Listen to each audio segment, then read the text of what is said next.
দাদা দাদা, পোচার বাড়িটা কোনটা? কোন পচা? কিপটে পচা? তোমাদের কপালে আজকে ভাত জুটবে না, ওই বাড়িটা। আর কিপটে, নেশা করিস খৈনি কিনে খেতে পারিস না? এই পচা, তোদের বাড়িতে কুটুম আসছে। তাড়াতাড়ি ঘরে আরে কি হয়েছে কি হয়েছে? গেট তো বন্ধ, বাড়ি নেই নাকি? কি হয়েছে? আরে চুপ করো, আমার মাসতুতো ভাই সপরিবারে এসেছে আমাদের বাড়িতে। আরে চিপটে, তুমি তাদের বাড়ি গিয়ে মাসের পর মাস গিলে আসছো, তোমার বাড়ি আসলে তুমি লুকাচ্ছ? পোচা, ও পোচা, ও কিপটে পচা, ও বেরোবে না, ও লুকোচ্ছে। এ পোচা বাড়ি আছিস নাকি রে? এই দেখো, এই তো পচার জুতো। চুপ করো, এ মনে হয় পোচা বাড়ি নেই, চলো আমরা চলে যাই। যাক বাবা, আপদগুলো বিদায় হয়েছে।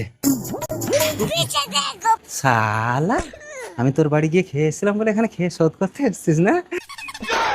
যা এবার বাজারে গিয়ে খাসি মাংস কিনে আন, আমরা খাবো। বলছে কি হলো?